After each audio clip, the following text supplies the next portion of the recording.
I was saying that I'm glad we're doing Lapse Relapse. Right. Because, I was one of the ones that had an uneducated idea on it, I guess, Right. the concept of it. Because when I hear lapse, I hear lapse of judgment. Right.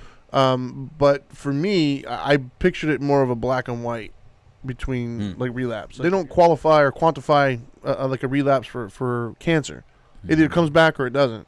It's not like it's not varying degrees of coming back. It's just it's either back or not. Right. I can see the benefit of it though. Right. If I'm on the receiving end, I would feel less of a failure if I only had one beer as opposed to a 12-night bender. It would make me feel better to say, "Oh, it was just a lapse. Man, I'm good." Right. So I see the therapeutic benefit of that, but I don't know. I don't care enough about it to say it needs to be one way or the other. I think I would leave that up to the individual and how they define it.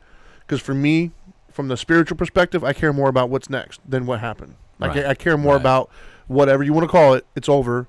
Let's move forward. And how do we, how do we grow from it? Well, and to be honest with you, it's more of a medical term. Right.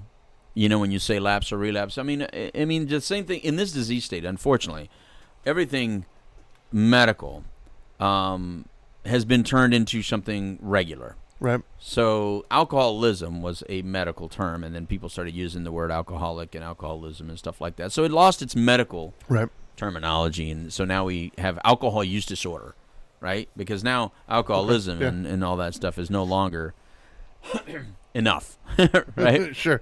So in lapse and relapse, the need for the difference, Trinity, is that for people to understand that there's a difference between addiction and physical dependence. Yes. Right? So with physical dependence, your tolerance is built up. Okay. And then when you have the absence of whatever you're using, you tend to go through withdrawal symptoms. You suffer some sort of symptomology when you're no longer using that substance. Okay. You no longer have that substance. Yeah. And so you are physically dependent upon that substance. That's dependence. Yeah. Right? Whereas addiction is more of the behaviors, the attitudes, the drug-seeking behavior, all that goes with it. So when we say lapse, if you use one time, like if I would, let's say I'd smoke a joint right now, or I would, let's say something that has a little bit more of a pull. If I did a line of cocaine right now, it's initially called a lapse because, number one, there's no physical attachment yet to it. Okay. Doing one time, there's no physical attachment to it. But the dopamine reward system did get stimulated. Right.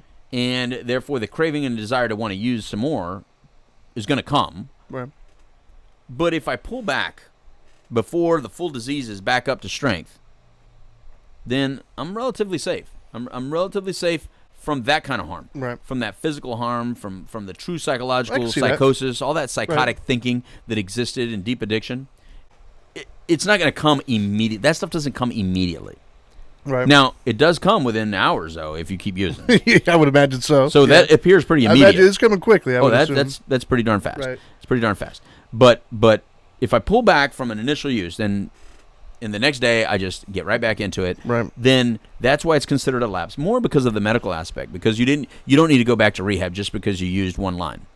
Okay. Right? You didn't have the insanity. You didn't have the behavior. You don't medically qualify for your acuity level, and your risk assessment is not going to qualify you for. But I would assume something would have to happen, though, right? Like maybe not full on rehab. But you adjust the situation. Like something would need to take place. You evaluate your situation. You adjust where necessary. Right. So you evaluate exactly what's going on with my life. Now, how did that happen? Was it my thinking? Was it my attitude? Yeah. Was it my access? Are there reservations that I'm having that I'm not dealing with? Are there certain things that I'm no longer doing that I used to do? To protect myself from these lapses, because a lapse will turn into a relapse, and it can turn into it fairly quickly. Why is it that when a lapse, relapse, whatever word you want to give it, if and when that does take place, they feel like such failures, man. Like they want to just throw away everything that's happened before that, and it boggles my mind. It's like, hold up, dude, like. If you've got like 2 years clean, let's say, that's 2 years of like hard work, dedication, learning, growth, everything that's happened in 2 years. You can't just throw that away because you made a bad judgment right now. Right. These are signs and symptoms that the disease is very powerful within you and very, very prevalent. Then it allows you to adjust your treatment accordingly. You still are a survivor, and you still have survived a certain amount of hours or a certain amount of days, months, weeks, whatever, years even in some cases, and you don't lose that time period. So much worked. So it's not like, it didn't work. Exactly. No, it did work. That's what I'm saying. It did work. The fact that you had 24 hours, then you knew something that worked for 24 hours. If you had a week, that means you gathered something, you figured out a way to make it work for a week. If you had a month, then you knew something that worked for a month. If you did a year, whatever it was, you obviously knew how to do something to work for that amount of period of time. So that's fantastic. Now what you're saying is I needed to work longer. Okay. But recovery is not going to be perfect for everybody. Recovery is not going to be without its scarring and without its issues. I extremely applaud people who are able to lapse and get out of it and still keep moving forward, and I think that's fantastic. Now, I think the fear of everybody is that if you call something a lapse from a relapse, then it kind of gives them an excuse and it makes people think it's okay to be able to use real quick. No, that's not what it does. Instead, what it does is it allows people that have lapsed to understand that thing that you hear, the one is too many and 1,000 is not enough, that doesn't have to begin just because you used. Right. No. In other words, you can back away from that table right now. If you just used right now, you can back away from the table right now, and you have lost very little if you back away from that table right away. The key of life is that if you have the opportunity to live it today, you're having the opportunity to do something that somebody that lost it yesterday doesn't have. Living the dream. Somebody 5 minutes ago lost their fight completely.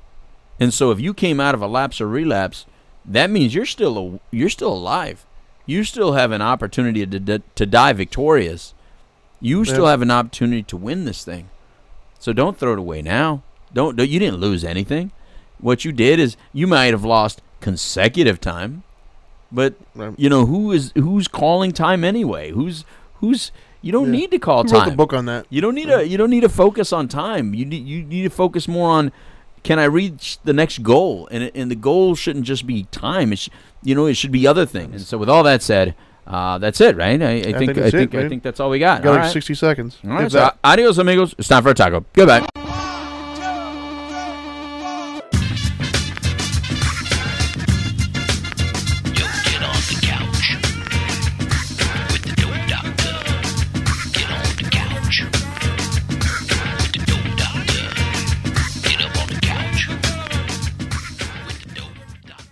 And that was without even a single drop of rum. Thank you. I'll be here all week. He really grows on you, doesn't he?